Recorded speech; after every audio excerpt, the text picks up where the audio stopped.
Okay, everyone on YouTube, thank you for joining us. Everyone in the chat and on the stream, thank you for joining me. We have concluded Morrowind for this week, and we're moving on to the Banner Saga. I believe when we ended last time, basically like the entire last stream of Banner Saga was almost entirely fights, one after another. I believe we're back with Rook and Alette and Ivor now, over on the east side of the map. We'll find out where we are here in just a second. Yeah, that's right. We're still here outside of, is it Frostfeller? Is that what it's called?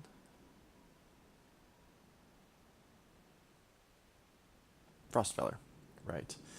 And meanwhile, our other group has just arrived at, is it Schlid? And the whole goddamn place was on fire. So it'll be interesting if we get to go back to them in this stream. But in the meantime, here we are. So I think we ended by saying we were going to leave, right? I can't remember.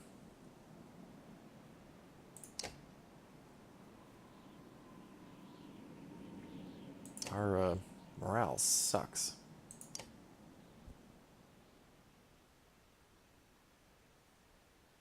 One injury for Rook, 2 for Hogan.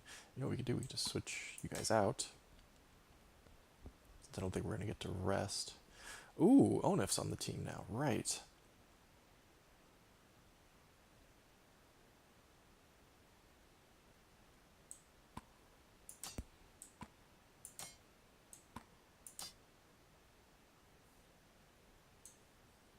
Alette can have that. Onif, you can have that. Okay. Supplies. Onif leads you to an inconspicuous building. This is them, he says to the handful of guards inside, who lower their weapons. In a concealed basement, you find an enormous store of food and sundries. Yeah, we read that. Grab what you can, he mutters.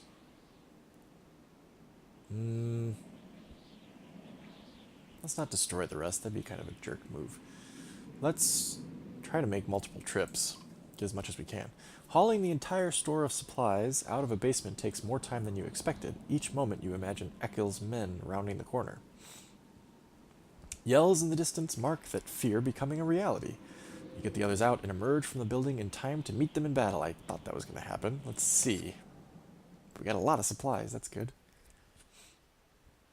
Alright, we're going to roll with this group. Or do I want 2 archers? Let's go with this group.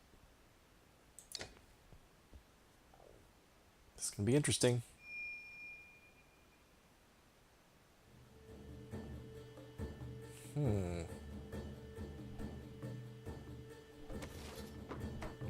Archer. Shieldy guy. That's Alette. Archer, archer, archer. Holy shit, a lot of archers.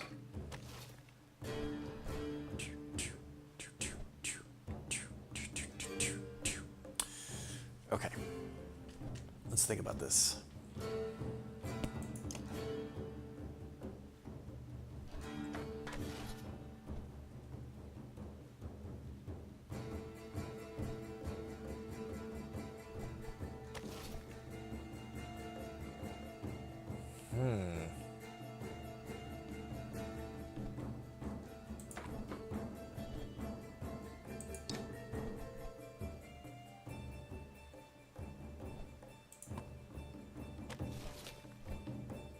I don't think I want her that far away. Right there. Onif, go there. Gil, go there. Trigby, there.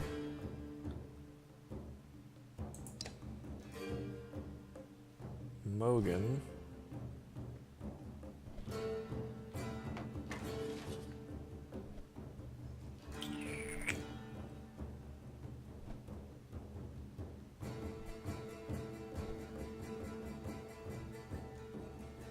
there. Let's try this. Actually, no. Mogan, go there. Trigvi, there.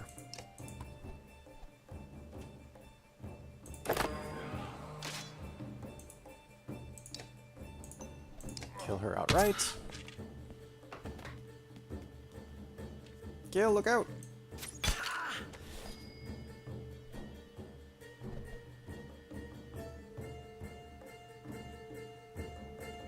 Okay, when does that guy go? He goes then.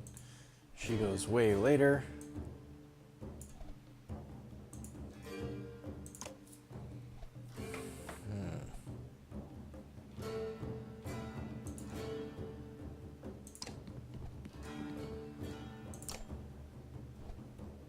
No.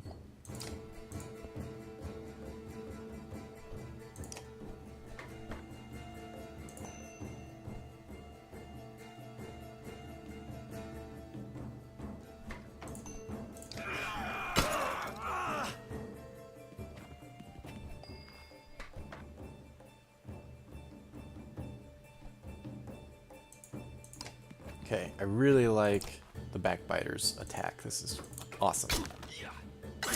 Look at that. Whew.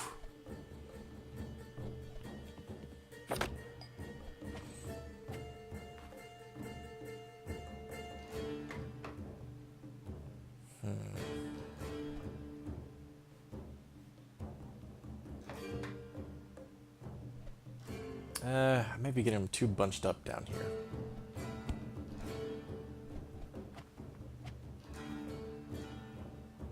Let's do this. Still pretty bunched up, I know, but...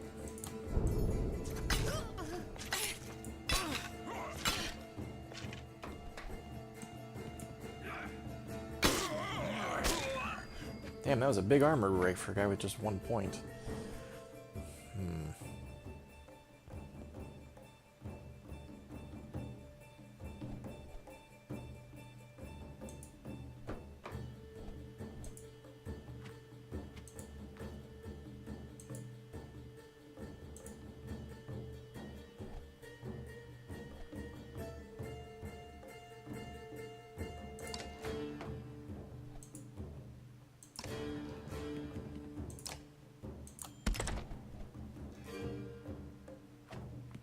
Yeah, isn't that kind of funny?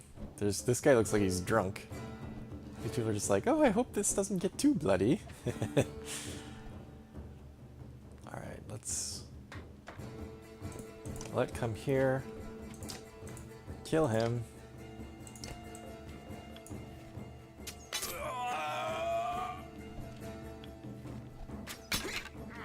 Nice. Good job, Gil.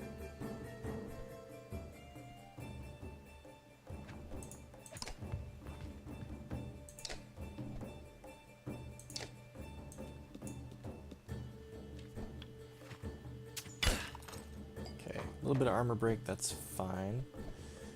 Trigvi.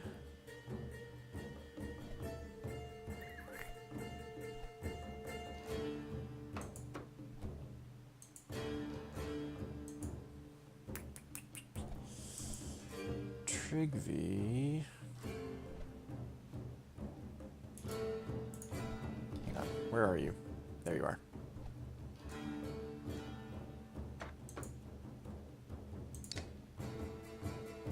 No. No. Trigvi. Ah. Go there. Kill her. What the hell just happened there? What was that weird effect? I didn't see what that was.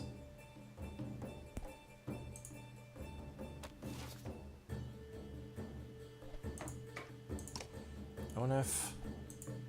Go there. Wait.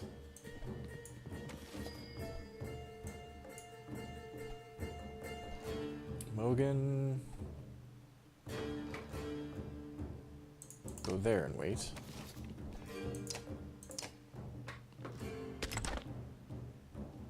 It's odd. Okay.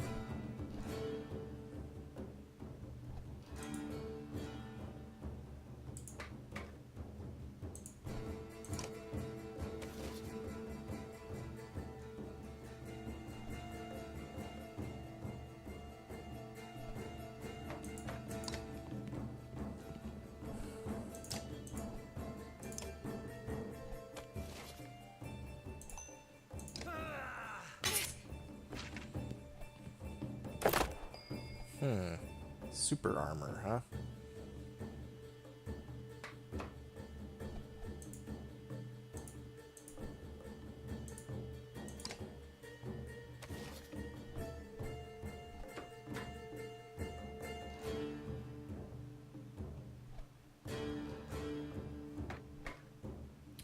I don't know how to get close enough to hit them without taking damage herself. It's just gonna have to be a... You know what? You're gonna rest. Ciara, I have played most of the original Dragon Age. I don't think I ever finished it, though.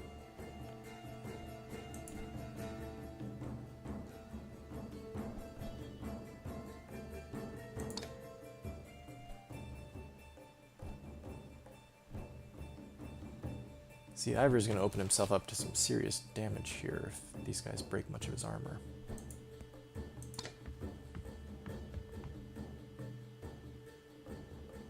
Should I use one willpower for a battering ram?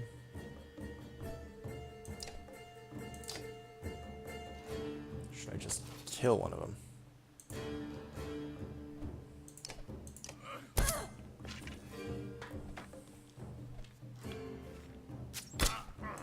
Okay.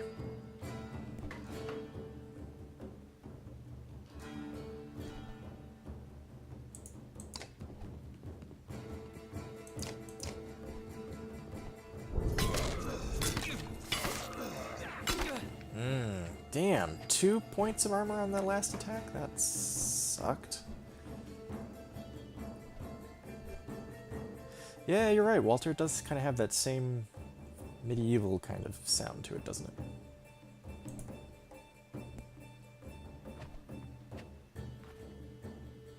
I can't remember how far away you have to be for run. You can be 2 away. Okay, good. Then you could go here. Do this on him. Oh, damn it. Resisted. Because he had his armor thing up. Ooh, shit.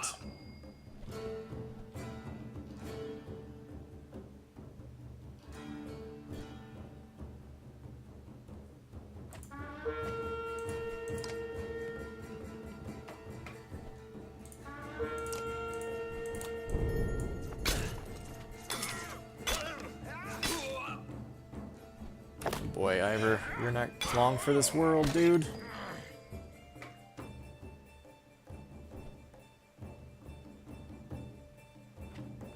Yeah, Ivor's gonna go down.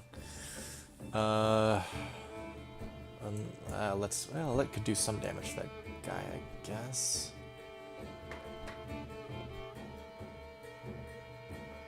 I think Ivor's just gonna go down, though.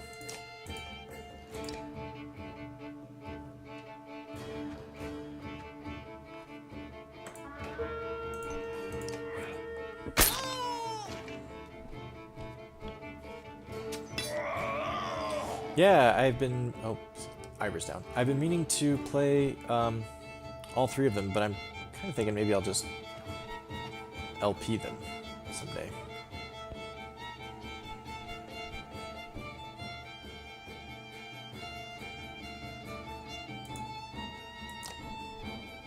One, 2, 3, 4, 5. Wait, what was that? 2, 3, 4, 5, yeah.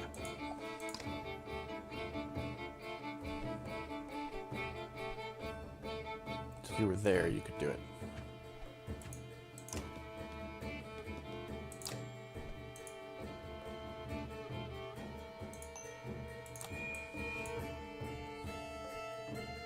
Alette.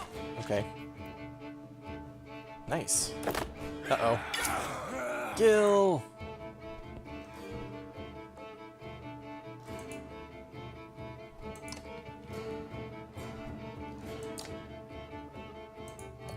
Just attack him.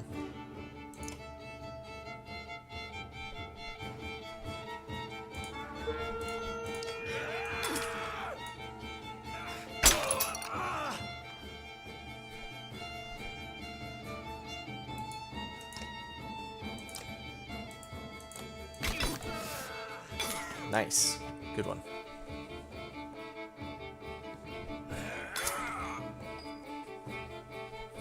Oh, I didn't even know the Dragon Age was on PlayStation.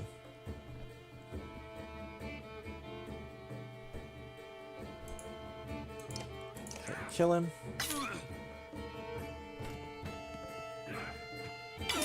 Ooh, Logan just took a punch, didn't he?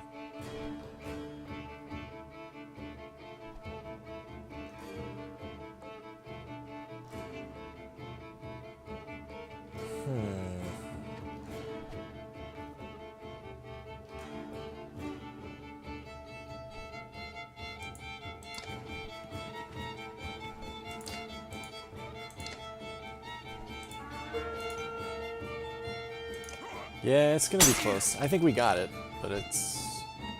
Losing Ivor always hurts. Oh, and we lost Gil.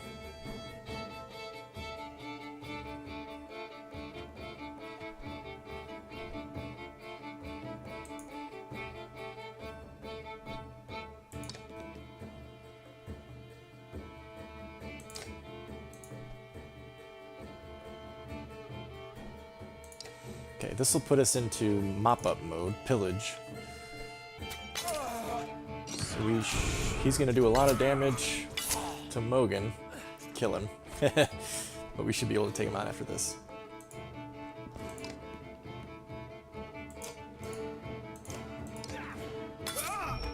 Holy shit, critical.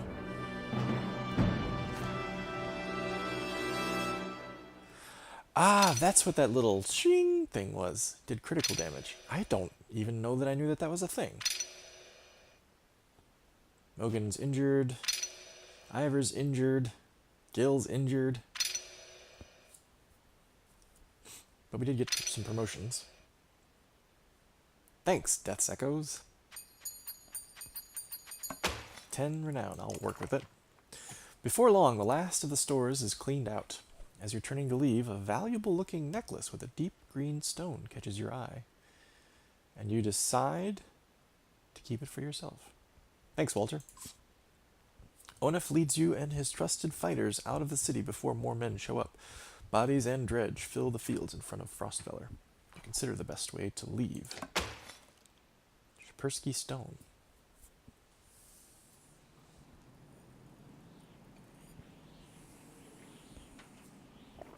Alright, let's check out our hero situation here. Get to kill a lot of people to get out of this town. +2 strength resist, +2 drawing aggro. For level 5, though. Nobody's going to be able to use that for a while. Ivor, let's promote you. You need it badly.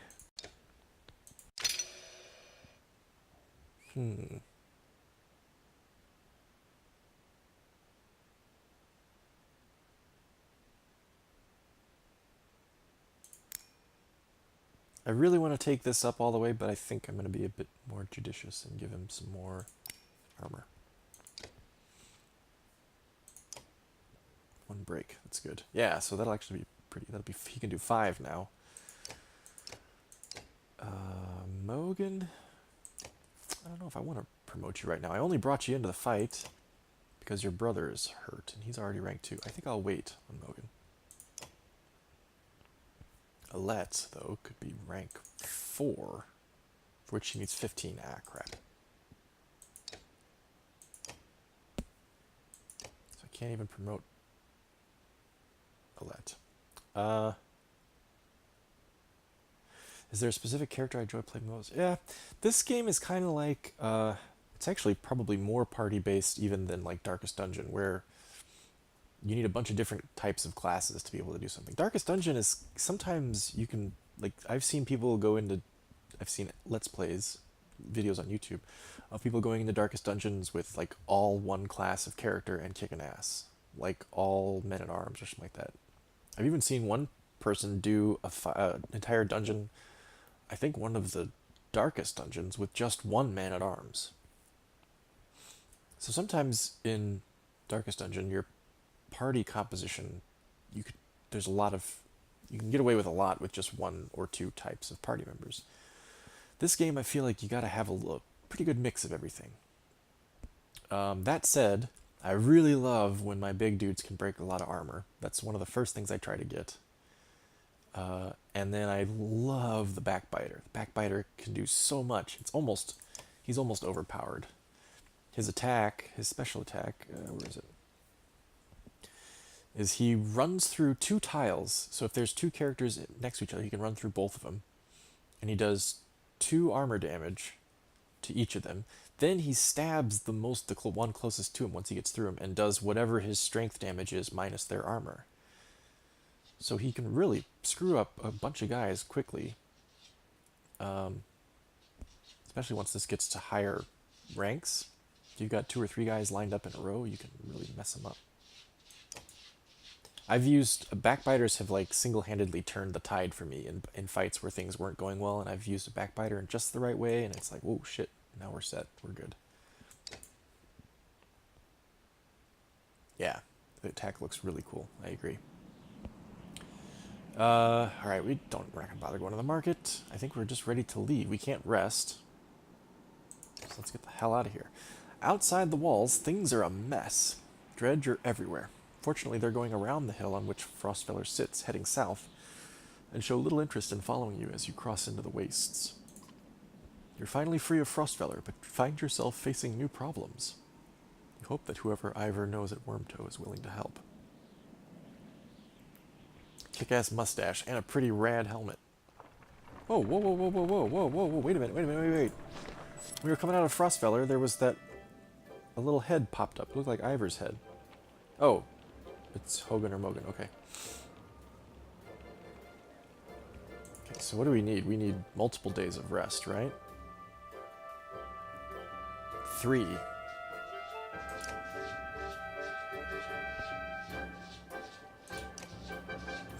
He moved! Getting our morale back up, too. Okay. Who are we talking to here? Oh, wait, I don't click on the thing, I click on the picture. The actual dude's face. There it is. Hogan says, just take it easy for a while. People are noticing. What? What are you talking about? Mogan says, oh, they've noticed, have they? We're on the edge of dying daily and you want me to take it easy? Hogan says, gods, I should be plowing twice as many fields, you understand? Oh, I see. Hogan says, don't get us thrown out of this caravan, Mogan. It's not just you who suffers. Mogan says, right, so you get married, have kids, now I'm supposed to settle down too, yeah? What happened to... The 2 brothers clam up as you approach. So how did I hear all this? Hogan says, that's right, I've got a kid to take care of. Cool your head, Mogan. Hogan departs, leaving Mogan looking awkward. Rook, what brings you around? He's trying to play it cool. Just heard yelling, came to check it out. Sorry, it's none of my business. It was none of my business, sorry. No, but it's no secret. I like women, Rook. They like me. They like the scar. Like this guy. Ah, forget it. Listen, all this death. Every night half the caravan cries itself to sleep. Pathetic. Come on, Rook, be honest. This is good living. Half the world just tilling soil till they keel over. What kind of life is that? We're lucky. You could go your whole life with no goals, no purpose, nothing to fight against but boredom and hunger. I'm glad for all this. I feel like Rook, he would rather be anywhere but here. He was a hunter, so he wasn't unused to a life that involved violence. But he definitely didn't wish to become a leader and be on the run like this. This is terrible. So I'm going to say I'm not sure I agree. Logan says, look at it like this. We're fighting to the death almost every day, yeah?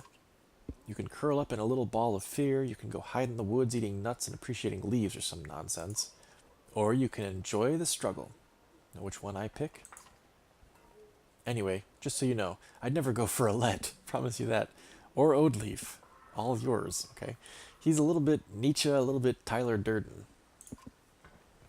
Appreciated, Mogan. Okay, Rook's cool with it. You depart. Unsure whether your opinion of Mogan changed for the better or for the worse. Honestly, I like the guy even more now. He seems pretty cool. I don't know that I appreciate him talking about women as if they're commodities, but seems like a cool dude. Okay, let's get out of here.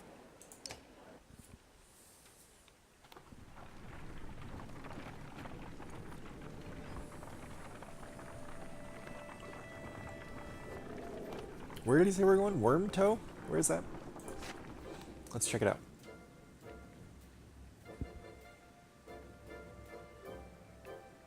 God, the map takes a long time to load. Worm Toe. In the foothills of the Wormscale Mountains, the Varl created a small town beneath tall pines, overlooking the Nordfelling wastes. Few come here, aside from those looking for seclusion. Let's talk about the Nordfelling wastes, then. The Nordfelling were not always wastes. At one time, a lake sprawled for hundreds of miles until the land cracked beneath it and the water drained over generations, leaving a featureless frozen desert. Within, curious explorers found the remains of the godstone Radormir. I wondered how it got there. The godstones are one of my favorite things to see in the game. It's really cool. This must be the Wormscale Mountains.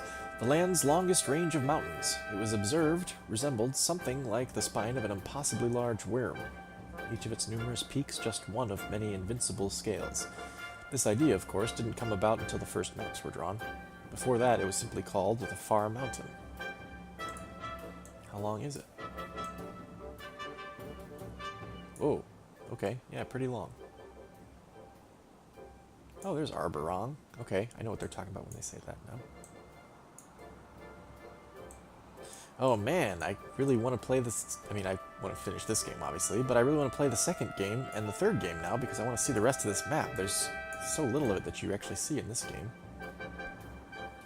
Alright, anyway, back to it.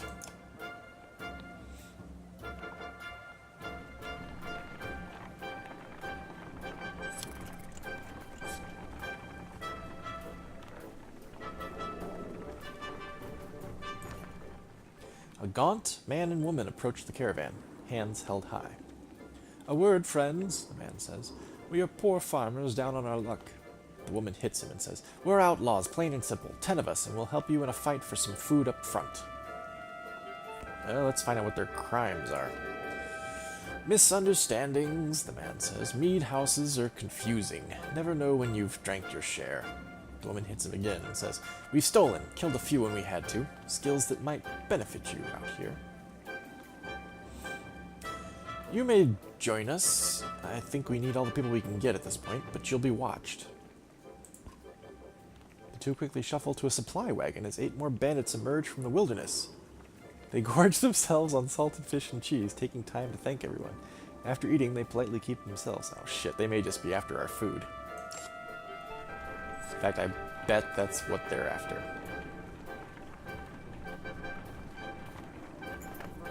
The caravan is buzzing with worry. In the distance, someone has spotted a large number of dark figures following you. "The dredge!" cries one woman, but something about it tells you they don't quite look like dredge. "Gods be damned!" chokes Onef, standing on one of the carts to get a better view. "Worse than dredge, that's Ekil." The news spreads throughout the clansmen like wildfire. "Ekil? Why would he—" starts Oadleaf. "Unless he's after you, Onef." "He's insane," interjects Onef, "and unpredictable. That's a good number of fighters with him." Your mind races, considering what to do.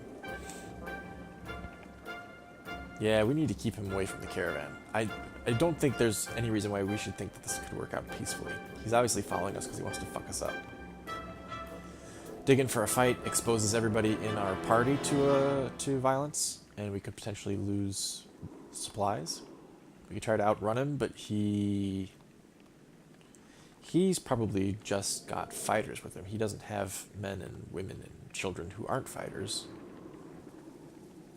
So he is probably faster than us.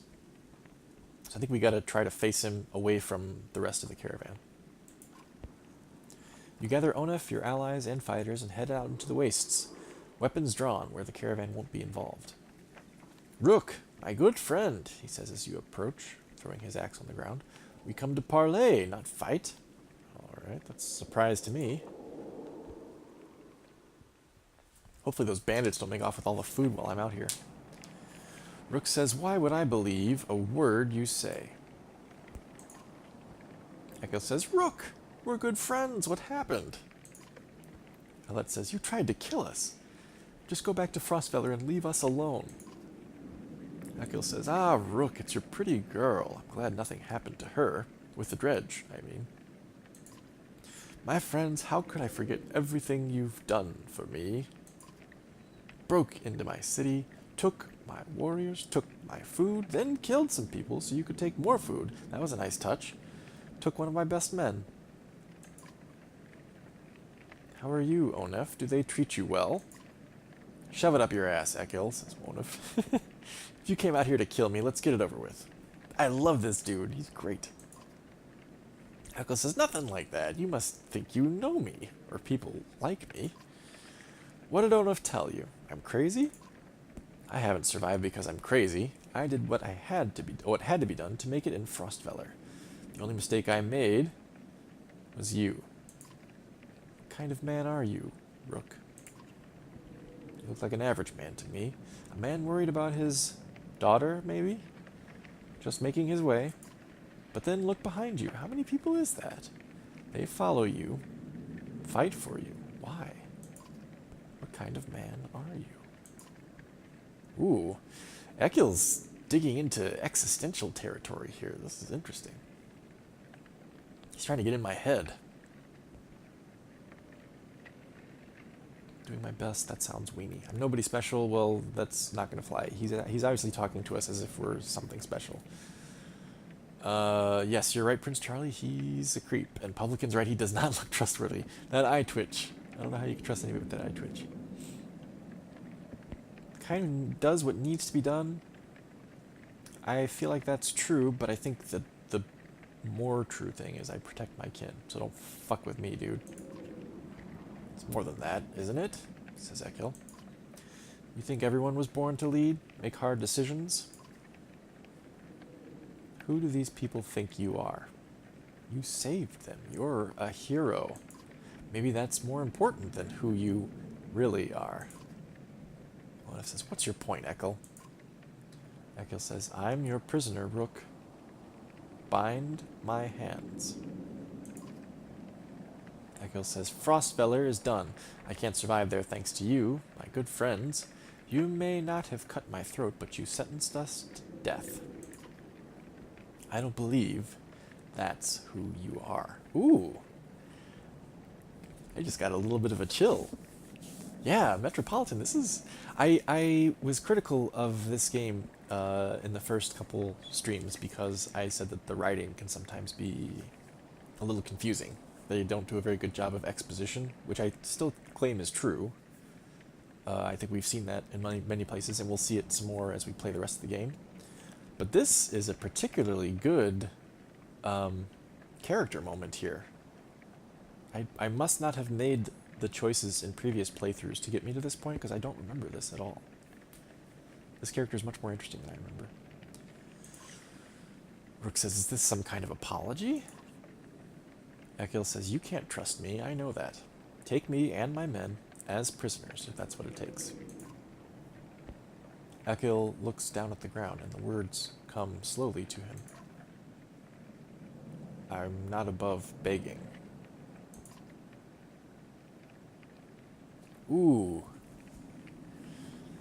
Ooh, this is tough. So basically what he's saying is, you fucked me over, Rook. You left me alone in Frostfeller. I was doomed to die. I don't want to die, so I followed you. I can't beat you in a fight, so I'm going to try to survive by becoming your prisoner. That's weird. That's crazy. We gotta ask Onef his opinion. I bet Onef wants to kill him. Onef says, I'd be a hypocrite if I told you to leave them. You would? I don't know, Rook. You don't know me. How could you trust my word any more than his? Well, he's objectively crazy. Though your eye twitches a little bit too, now that I look at it. The hell? I'm behind whatever decision you make. Well, shit.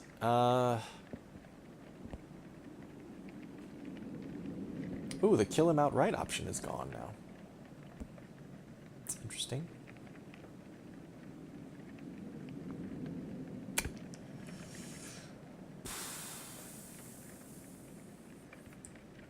We could leave them. They were screwing over the people of Frostbeller. We could just leave them. I don't think we can leave him. I don't think Rook would do that. He's got to take him prisoner. There ain't no way we're going to let him join us.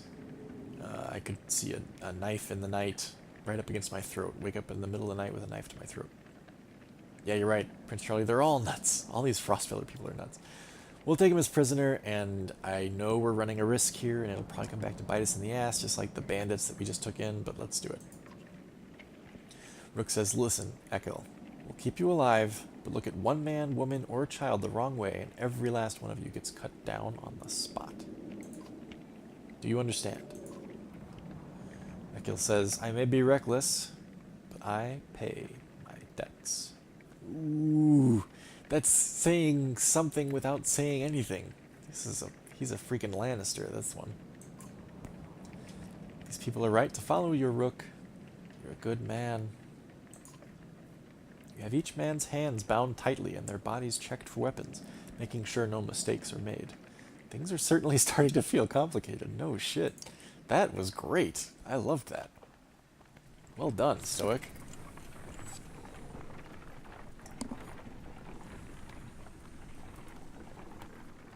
Maybe we should pit Ekil's men and the bandits against each other in a fight. Whoa! You see the bird circling over here?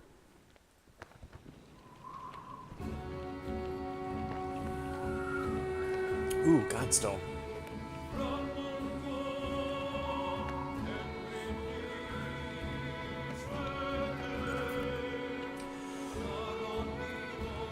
I know, exactly right, Sierra. You find a surprising number of people camped out at the Godstone. Must be a bunch of hippies. Maybe there's a music festival. They've been here quite a while, ever since the sun stopped. Apparently they think Radomir, the sun god, has come back, and they're worshipping him despite the bleak environment. They welcome the caravan, mingling and swapping stories with with others while you rest. They have almost nothing of value to trade, but their leader approaches and offers to let you join in their tribute. Let's ask what it involves. Gulin Fury, one says, showing you a golden liquid in a silver bowl. He places some on his chest, which almost sounds like it's sizzling, and explains through clenched teeth, it's a gift from the sun god. An oil that burns like the sun lets them, quote, see things clearly. I don't know, man. What would Rook do? I want to try it because I want to see what the hell happens, but...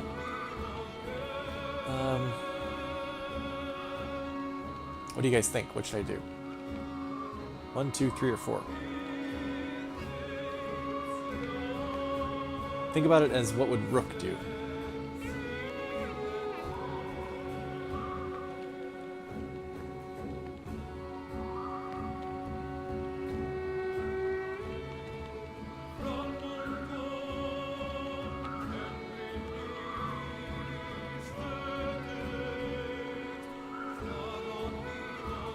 Flatulence? Yeah. Maybe. Maybe they just cause pain to themselves.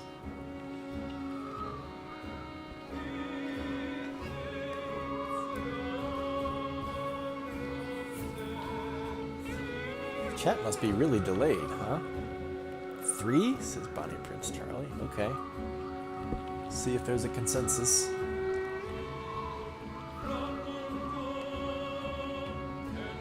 Hippies. Yeah, you're absolutely right. Yeah, that's what they are. Rook would decline personally, but wouldn't stop others. Alright, 3 seems to be it. Let's try it. Not surprisingly, you find no takers. You wonder how devoted you'd have to be to go in for yourself. Oh, Frankie said 2, but Frankie was too late. Let's inspect the Godstone before departing. Yeah, huge delay in chat. Yeah, that's surprising. I always thought Twitch was better with the chat. I don't know what I can do about that. Nobody can really agree on what Radomir looked like, as fond as he was of his own isolation. He never directly contacted humanity. Most think he was a serpent that lived in the sun, and it's not uncommon to hear speak of seeing the tail of a great creature slipping through the thin clouds on a sunny day. Radramir was always one of the lucky gods, the kind who helped people, who people thanked for good weather, healthy livestock, and a good harvest. Despite all that, the biggest mystery has always been how his godstone came to be found at the bottom of a dried-out lake. After some rest, you continue on. The sun god worshippers are keen to stay, so you pack your things and return to the road.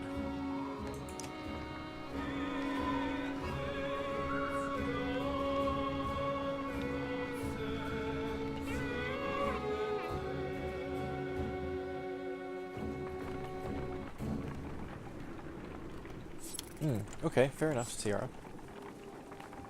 I'll decline again. Yeah, you see the birds circling? I don't know if you guys can pick it up on with the bit rate that I've got. A very tiny circle of birds there. That was the godstone there. Several people have noticed, black vultures circling above the caravan, taking advantage of the light snowfall. They pose no threat, but they have a visible impact on the mood of your clansmen. 10-second delay, says Walter. Does seem like a lot. 15 seconds, says Ciara. The next time you look back, Oadleaf is firing arrows into the air, which nearly tag the birds once or twice. Get lost! No dead down here, she shouts to nobody in particular. Join her in shooting? I understand what she's trying to do. I don't really care about wasting arrows. Well, let's join her. What the hell? 10 for Metro as well. First person to knock one out of the sky gets their wish granted, you announce. Several of the caravan give it a try, including Alette, enjoying the sport and turning around morale. It's no big surprise when one of Oadleaf's blue-feathered arrows brings down a bird. Morale improved. You know, says Oadleaf, scanning the caravan, a lot of these women, they could do this. You can tell from the look in her eyes she's excited about the idea. I think I'm going to start training them how to fight, she says. We honestly need as much as we can get. Beam doesn't have a delay at all. Oh, Ciara's in the UK. Okay, that could be it. Train the women, Oadleaf. We can always use more fighters. If Alette is any proof, you know how to train someone with a bow. Oadleaf gives you a smile. She heads off to some of the women in the caravan, showing them the vulture she shot down. Yeah, Ciara's a trooper.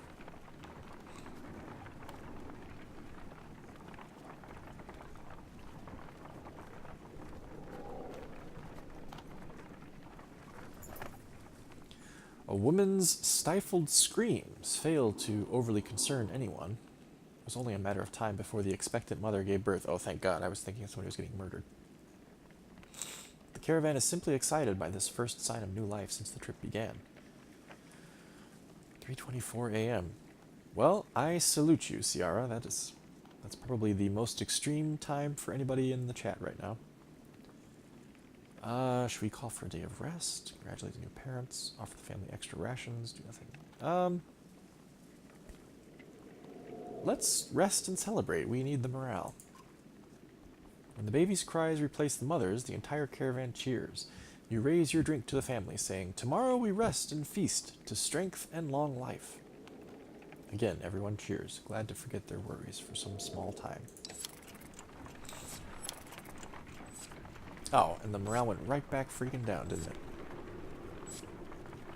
it? The baby must be really ugly. Death's Echoes is on the East Coast, I suppose.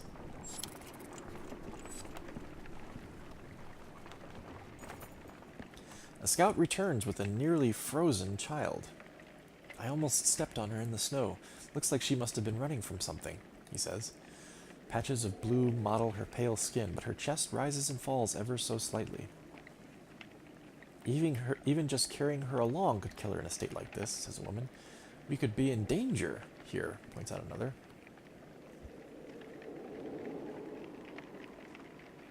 Ooh. I think we need... Ooh, I don't no. We gotta stop the caravan and rest and tend to the girl. Look for other survivors sounds kind of suicidal, but let's rest and tend to the girl. As the caravan's tents rise, a fire is built beside the girl who is covered in furs and ointments. Progress is slow, but soon you see the girl alive enough to swallow water and some heated broth. When you wake the next day, a healer tells you the girl should be fine in time. God, morale keeps going down no matter how much I try to improve it.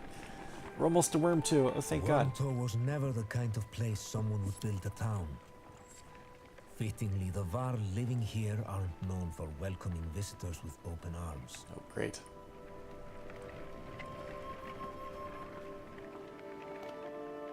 Chat's talking Cardiff right now. The Varl find you before you see them. Not surprising with this many people behind you. With weapons drawn, they demand to know why you're here, but back down when Ivor tells them he's come to see someone named Krumer.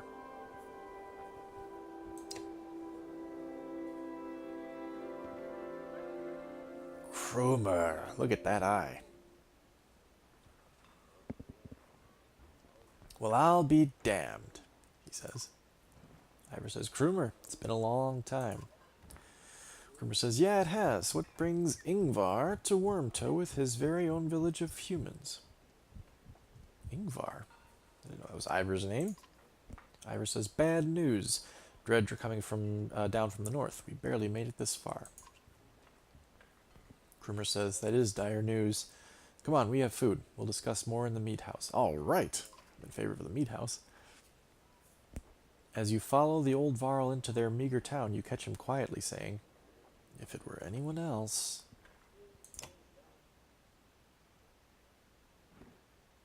Krumer says, I've talked with the warriors here. I'll be honest with you. Half want to go north and find out what happened at Blotzbalker. I don't know what that is. Yes, he's pretty hardcore. He's holding that spike on the hammer right up to his temple, too. Some think we should go to Grofheim instead. None of them are happy you're here. Ivor says, what do you think? Krumer says, if I had it my way, I'd stay here and let the dredge come. But you made this a problem, didn't you? We can't feed this many people for long, even if they don't eat much. This is a Varl town. Most of us take care of ourselves. You've got women, children. Rook says, we could pitch in, make this place livable. Krumer says, it doesn't work like that. These Varl are here to get away from civilization, not make one. Ivor says, it's Krumer's call. It won't be long before Dredge are here too. Krumer says, no, it won't.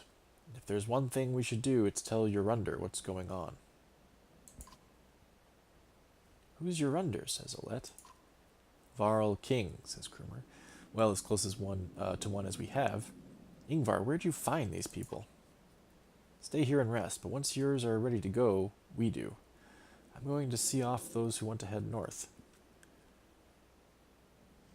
Ubin mentioned Krumer before. He's one of the oldest Varl. Oh, good memory, Charlie. Thank you.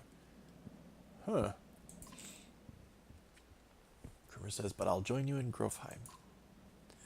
Let says, more travel? No, we've already come so far.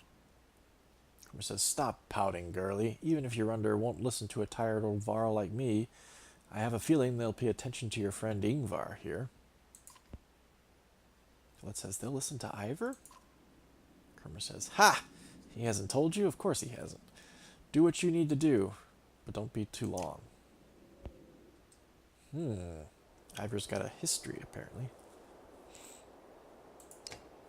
Heroes? We can do some upgrades now, I think.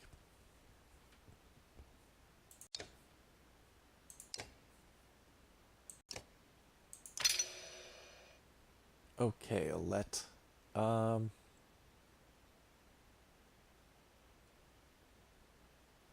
Maybe those two.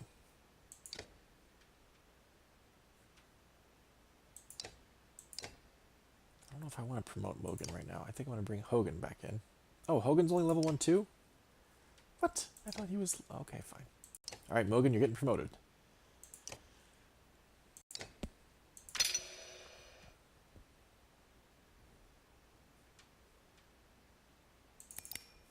More armor. That Set for upgrades, huh? Oh, Rook. Who's... What? Oh, I didn't give this... I should have given this to somebody else. What does this one do? 15% dodge strength attacks. Mogan, you can have it.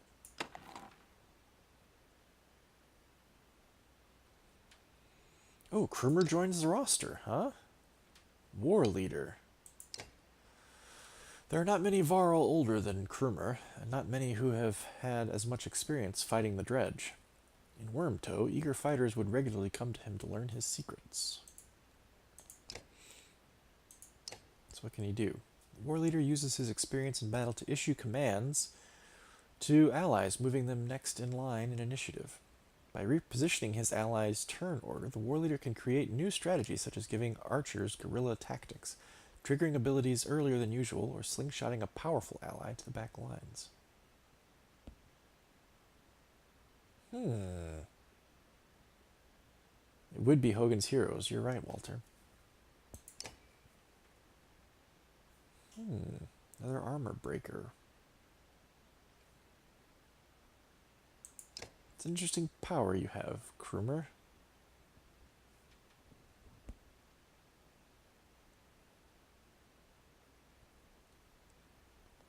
If I was going to take anybody out at this point, I think I'd take Gil out.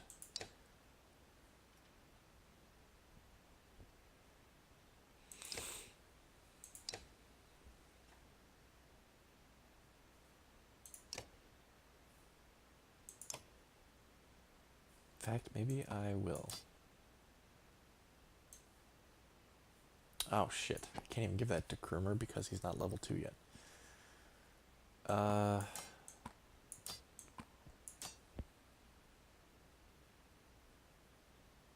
Let's go with that group for now.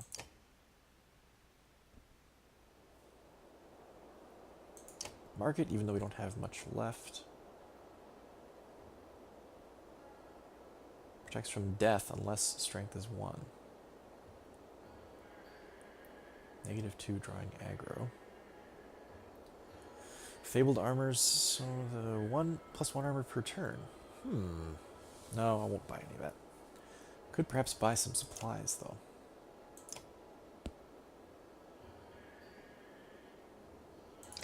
We have 16 days worth. Get up to 21.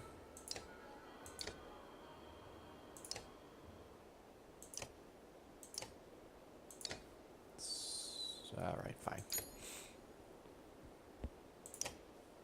Okay, let's talk to Krumer. Krumer, can you spare a moment? Krumer says, mostly no, but I'll try. Rook says, I never had a moment to thank you for your hospitality. Krumer says, consider it done, then. Let's talk about Ingvar. Ha! I'm not surprised he never told you. I'm just surprised he can stand being around anyone at all. Your friend was one of us long ago, I mean. The dredge-bashing type. He was called Ingvar then. And if you want to know why he changed his name, best ask him yourself. I'm too old to peddle in gossip. How'd you get all these Varl to follow you? Respect, young one. After the Second Great War, wasn't much left for me to do, so I started training other Varl to fight. Got tired of that, made a place in Wormtoe. They still come calling, even with no wars to speak of. Seems like that might be changing, though, don't it? Any wisdom on fighting Dredge? Depends how much you know, he says. They're all armor. Tap them hard enough, though, and it'll shatter. Line up a whole row of slag, and they'll explode on each other all the way down. You get in a big brawl, half your time is spent setting them up for it. I see. Good advice. Krumer says, and if you see one bang his axe like a tuning fork, try to kill him quick. Sometimes the slag he's calling won't even show up. Yeah, I've experienced that firsthand. Any stories? I might. Or I could be the most boring Varl you ever met. Depends on how much you like killing Dredge. Ask me again someday. Might tell you about the time we filled a dead Yox with whale teeth. Ooh. And why? Yeah, that's more interesting. Let's leave you to your business then, sir. Suppose you should. Take care, friend of Ingvar. Suppose we will have to ask Ivor some other time about why he changed his name. Just rest a couple days, try to get morale up a little bit. Let's leave.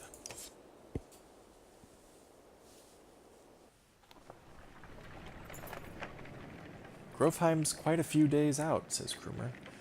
But nothing's worse than crossing the wastes, I imagine. If there's anywhere you might be safe from Dredge, it's there. You steel yourself for another long march, and half the town of Wormtoe joins you. Oh good, we got some more supplies. Morale declined. I want to look at the map now. See where Grovheim is, because that's where we're headed next.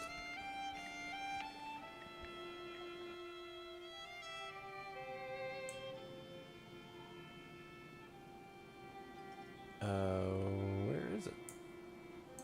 We've seen it already once. I mean, we haven't been there, but we've seen it on the map. I thought it was like over here-ish. Was Grovheim the city that's caught fire? No, I thought that was Schlid. Up at the top. Oh, duh. There it is. Grovheim, the last home of the Varl and seat of their power, founded by Arnfinnr, second Varl king. Though the Varl have moved around a lot, most consider Grovheim their capital. The deeds of Varl are honored here, and all warriors of worth are buried at the foot of the Two Spears, where they are said to become part of the Varl's March itself. So this is the town right here. This is the Two Spears. An unusual gap in the Varl's March mountains looked like two great spears at a gate. For decades it became a bloody corridor between the Varl forces and the Dredge to the north, until the second Varl king, Arnfinnr, endeavored to build a sprawling fortress here, which would eventually become Grovheim, the Varl capital. Varl's March. The Varl's March, cradle of Grovheim, is named such for the belief that each Varl of worth buried under King's Barrow becomes the bones of the mountains, eventually forming a new peak along the range. The size of each peak, it was said, would vary depend on the worth of the Varl. Okay. Let's move on then. Thanks, Walter, for the tip on where it was.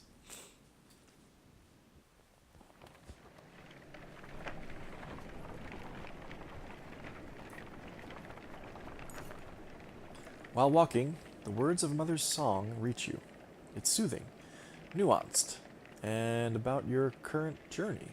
When she finishes, a man begins a tale of his own in verse. The woman quickly responds with another poem. The entire caravan slows to listen to the entertaining competition. Let's let them do their thing, but let's be careful. Ignore the poetry contest and keep an ear out for danger. The laughter and cheers continue behind you as you put some space between to remain undistracted.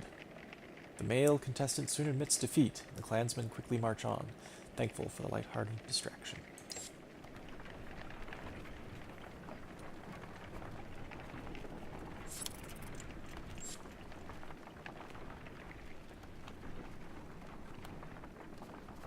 It's a big goddamn hill we're climbing here.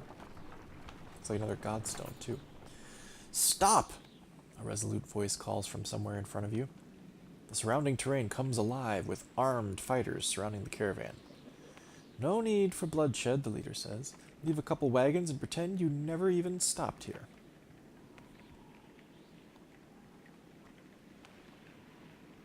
Let's inform them about the coming dredge and see what happens. I'm guessing you have no idea the dredge are on their way, you shout.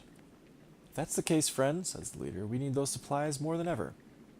Without a glance to his men, the attack begins. Uh-oh. Waylaid. Brigands!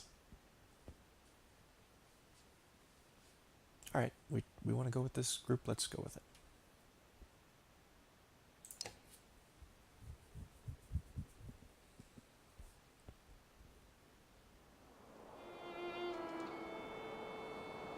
what do we got?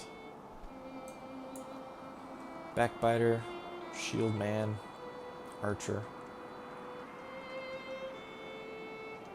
I forget what this class is called. Thrasher. Another backbiter. And I cannot move my dudes at all. This is it. No, I can't. Never mind. Whew. That's a relief.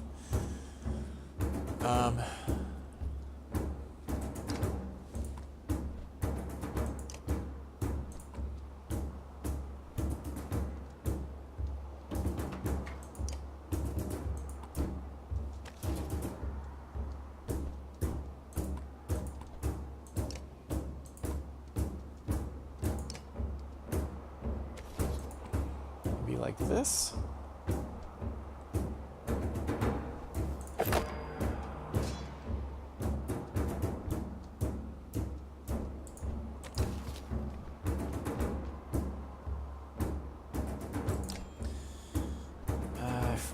Yeah, no, not that. That. Smash the hell out of him. Uh-oh. Ooh.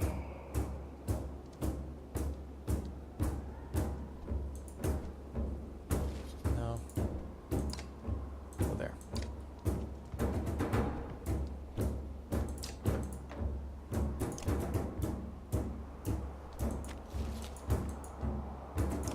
I think I want you to do strength damage, actually. Damn!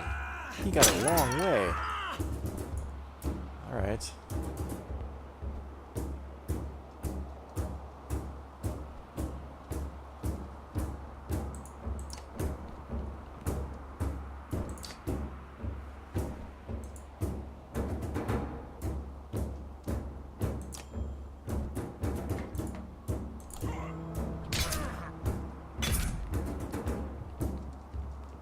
Shit!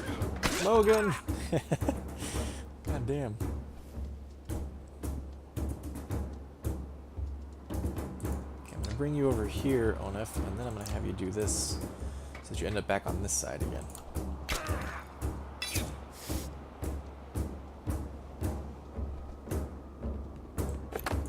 Can't touch us this time, that's good. Mogan.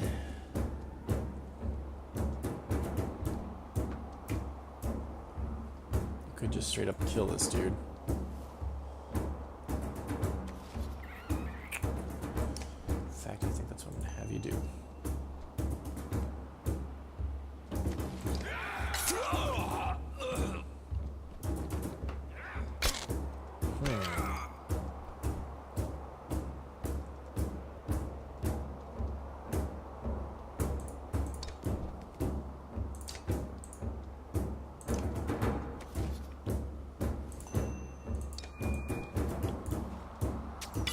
Jabalette.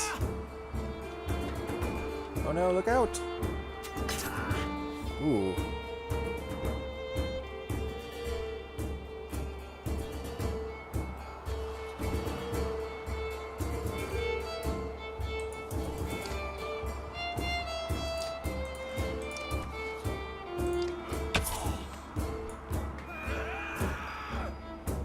We deflected. Okay, very well done.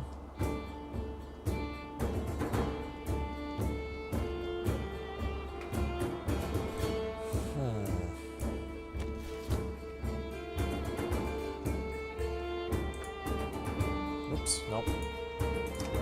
There. Yeah, I know what you're gonna do. Oh, nope, that's not what I thought you were gonna do. Okay.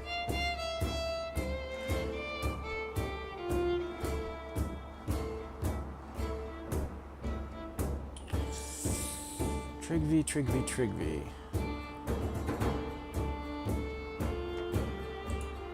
Oh, I have an idea.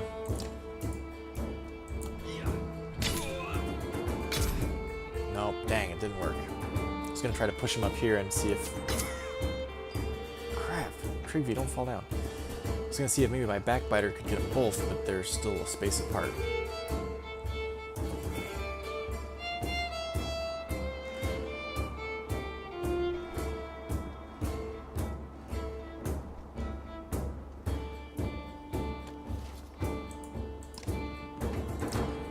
this.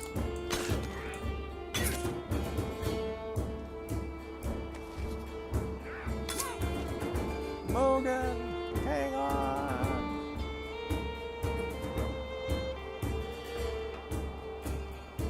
Mogan, I think I'm gonna have you come over here and mess her up a little bit.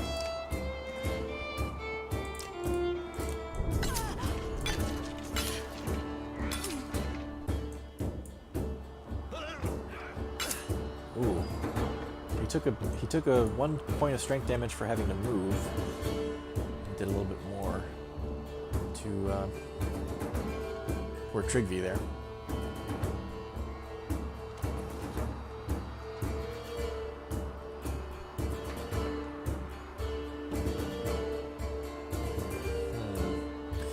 I want to kill her. No, I don't. Here's what I'm gonna do.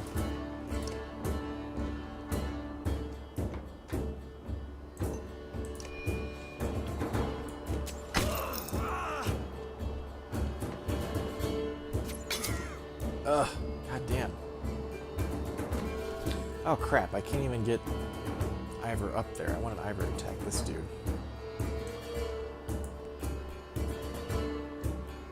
Alright, Ivor, then you're gonna break this backbiter's armor.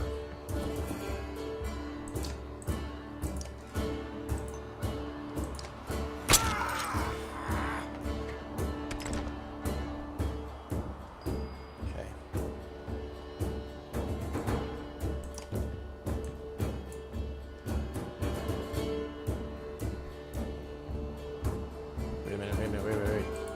Hang on. Ah, damn it. No, just let me see the board. I want to see what Trigvy's... Okay. 8, 7... Ooh, okay. He could end Trigvy this turn, so we better kill him.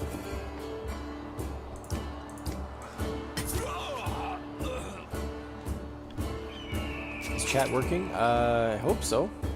Is it working, everyone? Can't do any damage to him.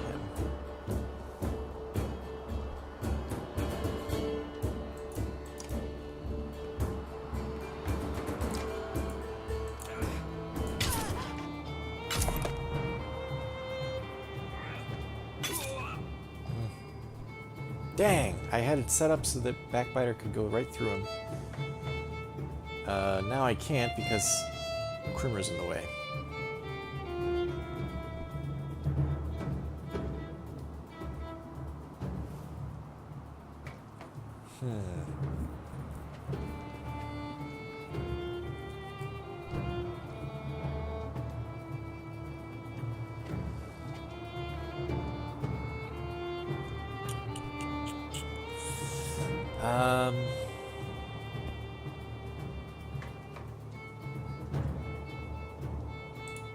Alright, here's what we're gonna do.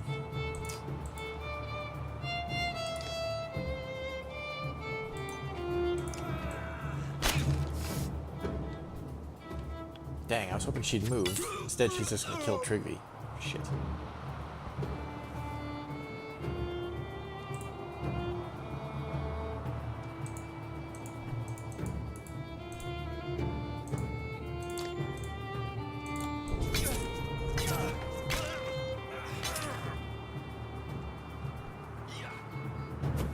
Ha!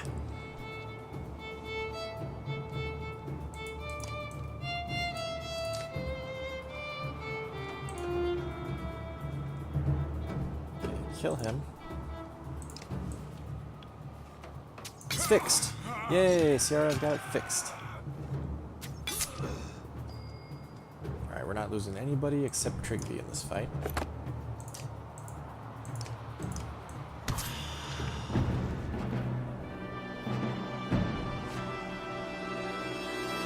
Victory! Your renown grows. Ivor's promoted. Trigvy's injured. I don't think he'll be injured for long, though. 7 renown.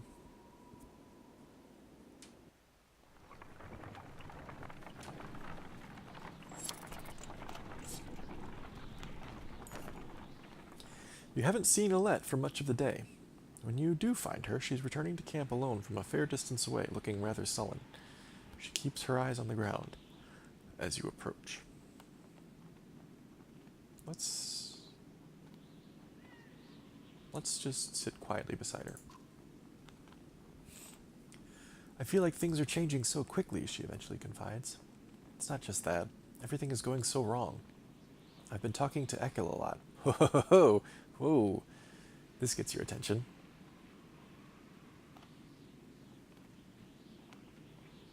Oh, okay, Ciara, I'll keep an eye out for it. What has he been telling you? He told me how he and Onef are kin. Ekel had a sister who married Onef, but she died a long time ago. They've been bound since, but then Onef left without him. Just left him behind without a word. That's why he came after us. Yeah, let's talk to I don't want to talk to Ekel. I want to tell her just stay away. You make it clear you don't want to let going anywhere near Ekel. You end up bickering with her, but she finally relents, stalking off back to camp. Let's confront Echo. This is crazy. You march directly over to where Ekel has been forced to stay, far away from the rest of the caravan. He turns as you approach. Rook says, "What did I tell you, Ekel? Didn't I say even one wrong look?" Ekel says, "Who's giving wrong looks? Your girl came to me." Nice of her, I thought, seeing as how she's the only one who gives a damn about the people around here. Rook says, "What in the depths is that supposed to mean? He's trying to get inside your head, Rook." "Look at you," says Ekel, "running around, saving everyone's hide, making decisions. Good for you. What kind of life is this? Miserable. Are you making it worth living? I see Alette helping the women, cooking food, taking care of the old, playing with the children, talking to outcasts. Did you know she sews up the wounded every time you get them bloodied in a fight? Remember when I said you were a leader? Yeah, they join you, but they follow because of Alette."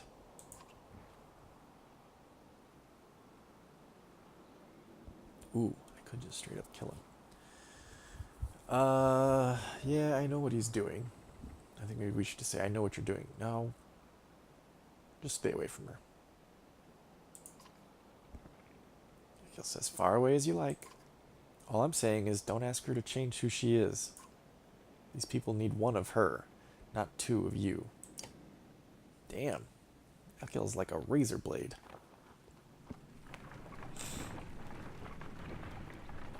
Incisive. Yeah, why does he still have his axe? That's a good question. Another godstone?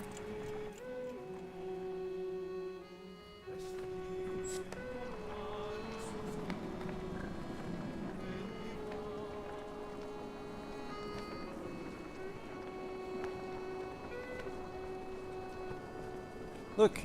There we are. There's Ivor, Krumer, Trigvi, Onef, Hogan or Mogan. I couldn't see the rest in time. The Godstone of Marek looms into view. Upon it, carved a great ocean beast. Jagged stones jut out of the snow like shark fins.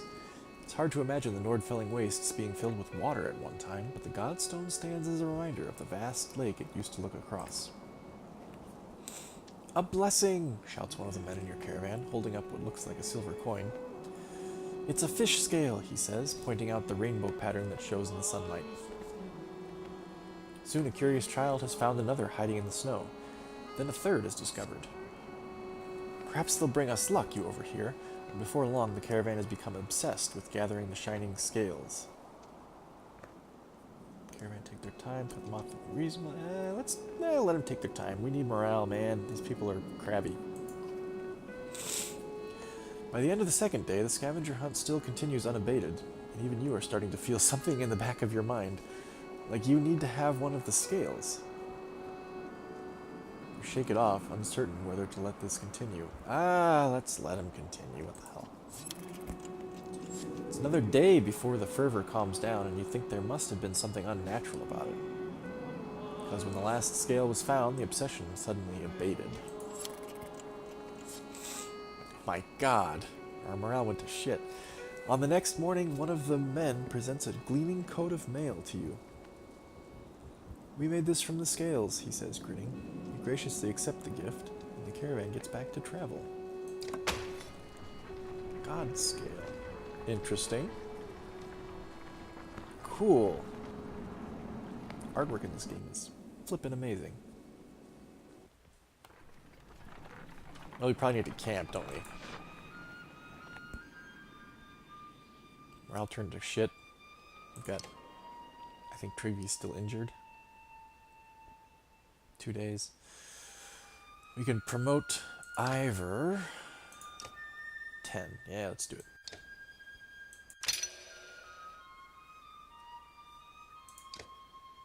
One break, huh?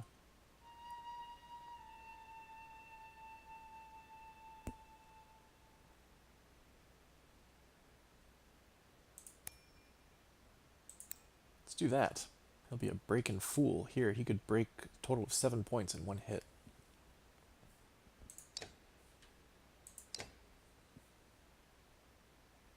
What does this do?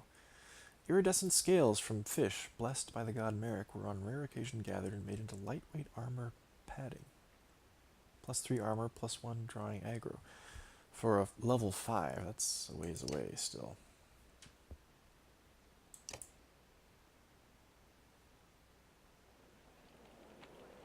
We rest for 2 days. And we leave. And we'll wrap it up here in probably the next 10 minutes or so.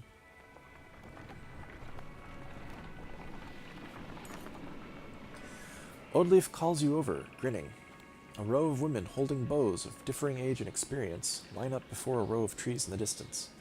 They fire, doing an impressive job of hitting the trunks. I think they're ready to fill some dredge with feathers. One woman still hasn't shot her arrow. She stands perfectly still. The others watch. Just as the winds shift, she lets go, and her arrow flies not into one of the trees, but a snow rabbit that had scurried out from underneath. Dinner, she says, smiling. A group of men from the caravan approach. Listen here, says one. Practice all you want. My wife isn't fighting dredge.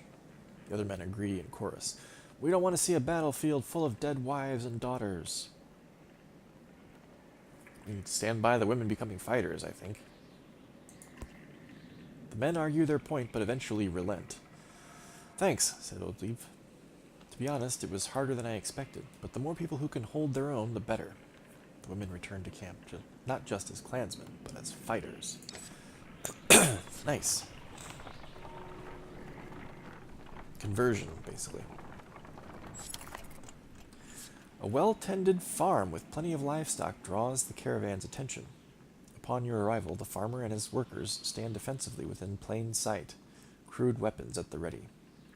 Their crossed arms make their thoughts clear without a word. Let's tell him that it's not safe. The dredge are on our trail. You warn the farmer of the approaching dredge, but the man spits and says, This land is my life. I lose that, I may as well be dead. The farmhands slowly nod their agreement, neither joining you nor lowering their weapons. Let's leave them alone. What's his is his, you say to the caravan. No sense fighting those trying to protect themselves. Grumbling bounces around through the clansmen, but the caravan is once again moving on.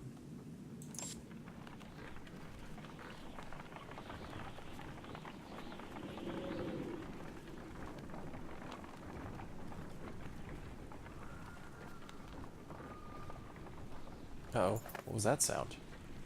You hear a whistle on the wind and spot a long line of Varl far up ahead, heading towards you. Behind them is a swarm of dredge and a trail of bodies leading off into the distance. Get down there, barks Krumer. Double time, everyone, double time. What are we doing? We're charging in? Don't let them spread out, shouts the lead Varl as you approach the battleground. Soon you almost regret finding yourself fighting alongside them, facing off against a daunting number of dredge. Is that Fasolt? Are we joining up with the other team? Dredge line the battlefield, weapons drawn. A fight seems inevitable.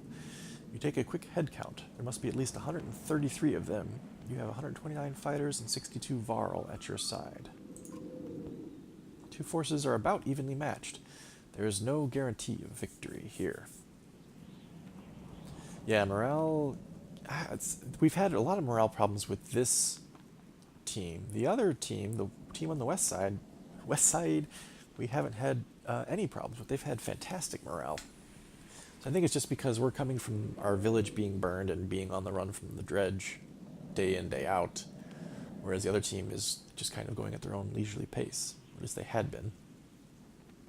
Formations! Start comparing weaknesses and strengths, taking into account terrain, morale, and the look of your enemy. If you're careful, you should be able to keep your forces balanced. Give the order! You start rallying your forces and gather your allies to you, preparing to enter the fray.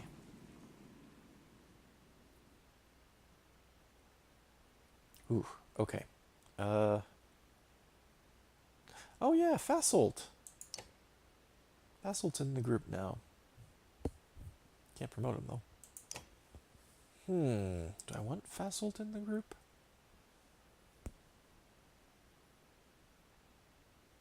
This group seems to be working for me. Let's just roll with it.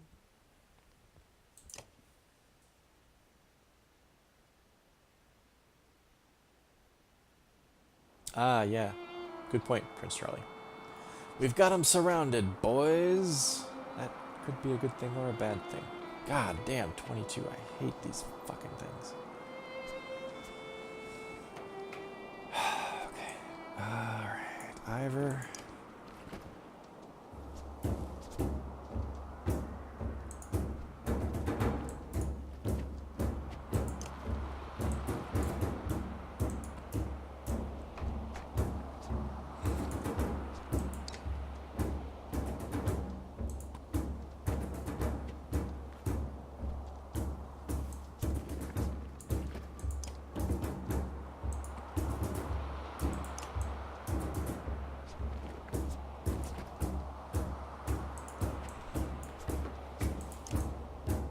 Let's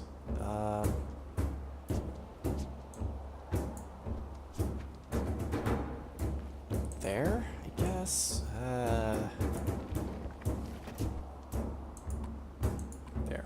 Let's try this. See how this goes. War. Okay, man, be quick about it. Battering ram and work on him? No, let's not. Let's just stick to the plan. Break as much armor as you can. As long as he doesn't get to go right away. Should be able to get Krumer here to do quite a bit of damage to him.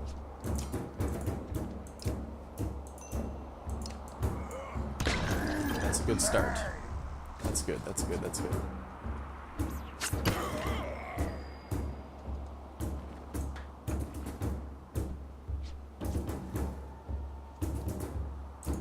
Trigvi, you're also going to try to hit him hard.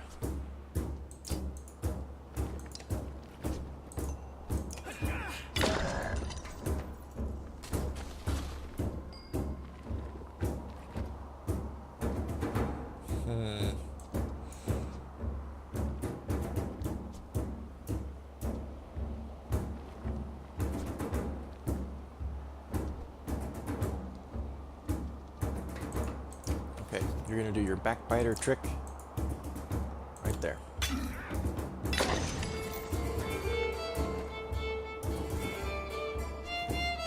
Running away, eh?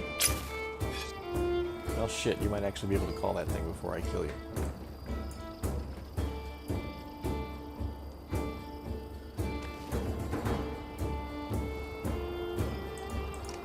We're going to kill this thing right here, right now. No, that'll bump this guy up one.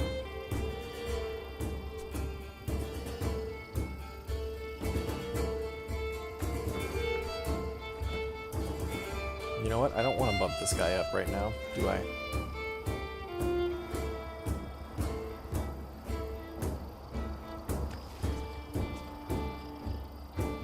If I bump him up, he gets to call his partner because I don't think Ivor and Krumer are both blocked from getting to him because Trigvi and Onef won't get to move till after them. So what I need is Trigvi to be able to get up there and kill him. Trigvi's not going to be able to kill him. Shit. 10 minus 6 is 4. We can add 2 willpower. Still leaving with 2 left. Damn. Okay. Alright, so it doesn't matter, then just kill this thing.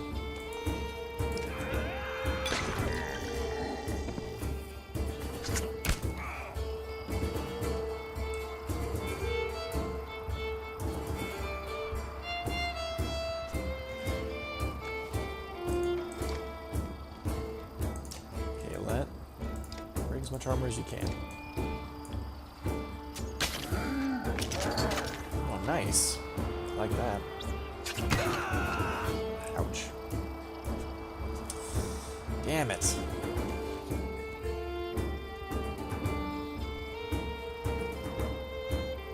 I don't like this.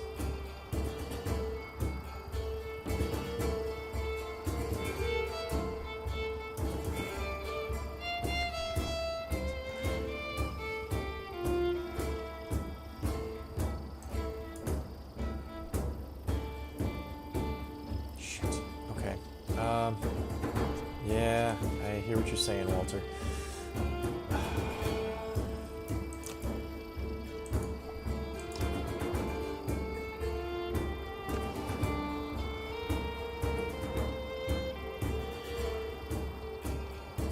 Why can he not use any...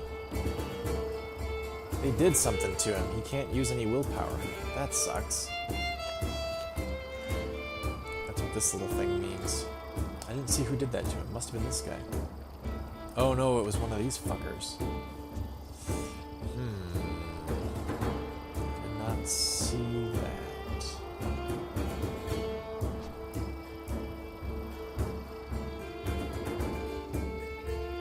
Damn it. This is not working out at all the way I wanted it to. It's gonna really hurt. Oh shit, there goes all my armor.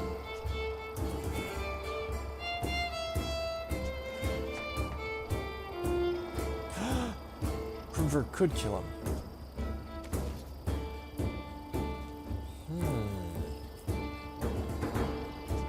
Let's do that. We gotta do it.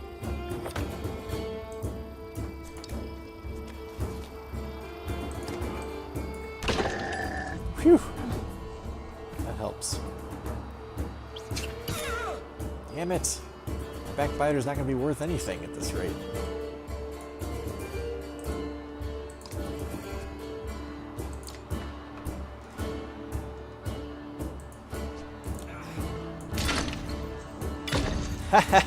Trigby kicked that giant thing, that's fine.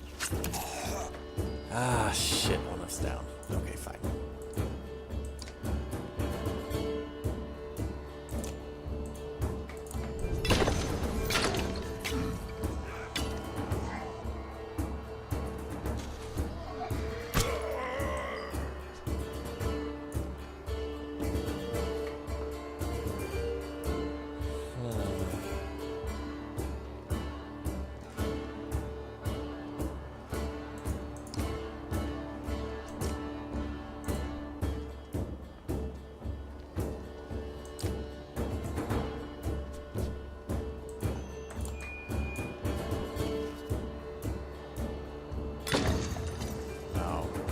Two armor break? I thought it was going to do more than that. Okay, let's see if we can't finish this fight without losing any more than Onif.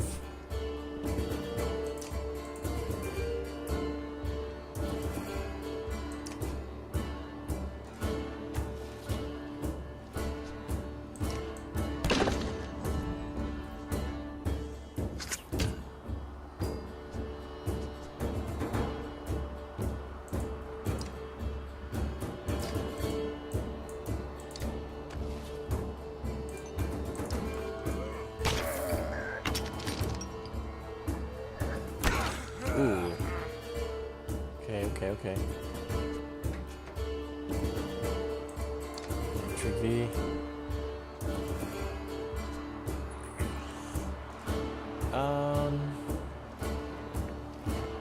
Yeah, impale him again.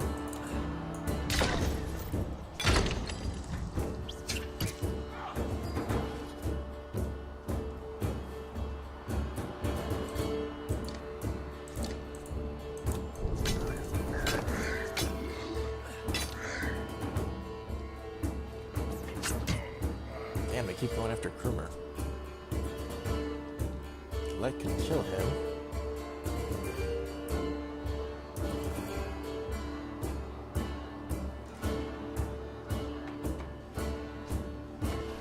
Yeah, let's do it.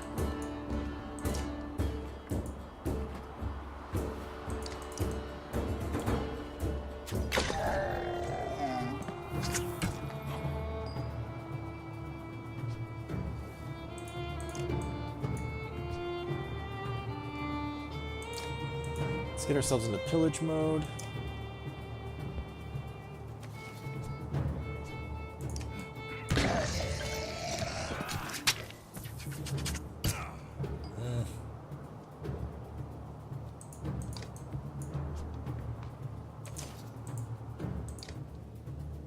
Once again, we can't use any willpower. That's alright.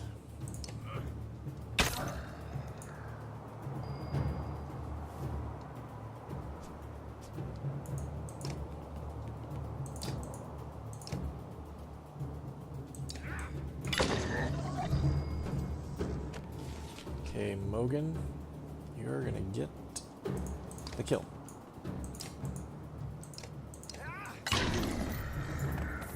You take a moment to survey the battlefield. The enemy is being pushed back all the way down the line. You take this opportunity to pull back and leave combat immediately. On the other hand, chasing down more dredge would rally your fighters and save a few lives. You won't have time to rest or change your party. But a chance to loot your enemies might even reveal items they took from previous victims. Oh, we lost Onif. What the hell, let's try it. Oh shit, I hit the wrong one. Oh, damn it. Oh well. Yeah, you're right, Walter. Very much Iron Giant. Well, okay, fine, we retreated. Didn't mean to, but we did.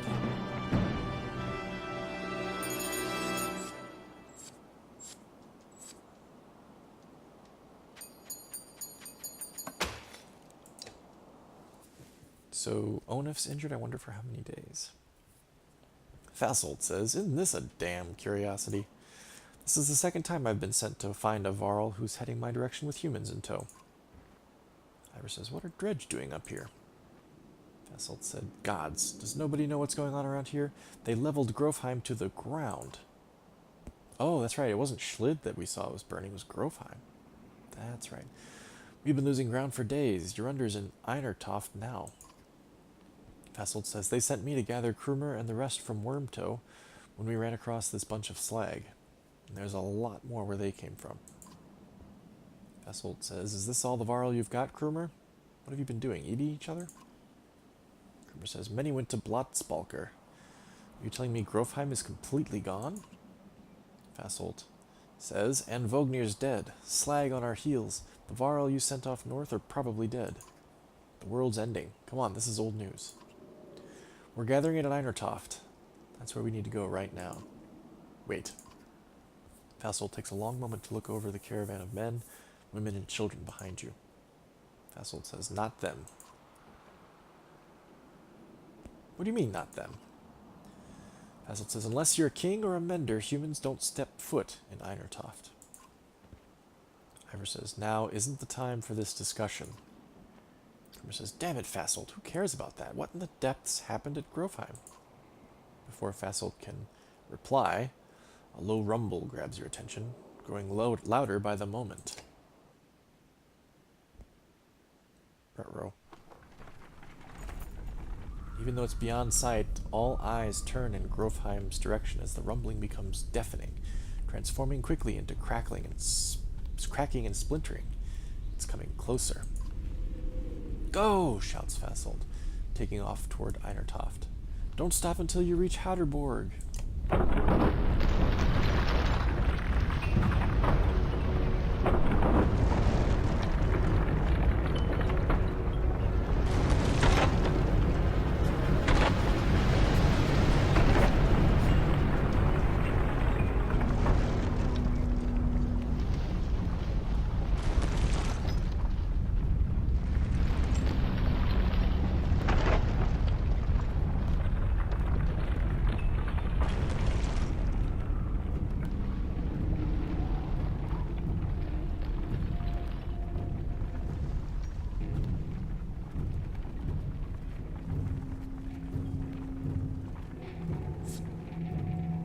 Morale improved, really.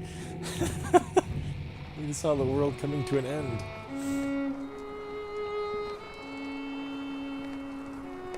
Yeah, pretty much. Alduin. Serpent form.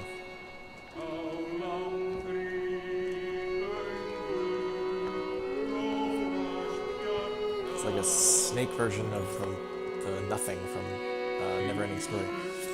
Okay, let's see. I think we can quit it here and retain all this. The entire party hixed. You're right, Walter. They did. Good for them. Okay, yeah, we're gonna end the stream here. I'm 15 minutes over the my usual quitting time. So this is a good spot to end it. We just had that crazy world serpent, breaking up mountains and everything. Grofheim is gone. The north is apparently no more. And we're on the run, not just from Dredge, but from some kind of giant world-eating serpent. So, that's where we'll end it for this week, you guys. Of course, you can join me next week, Thursday, 8 p.m. Eastern Time. I can never remember what that is, Greenwich Mean Time. I think it's 1 a.m. Same place, same bat time, same bat channel. For more Morrowind and Banner Saga, and we'll see what the hell's going on with this damn serpent. I'm reading Metro's comment right now. Gets me fucking hype, mate. That's pretty good. Good work, Metro. Alright, good night, everyone. I will see you next week. Take care. Thanks for coming, by the way.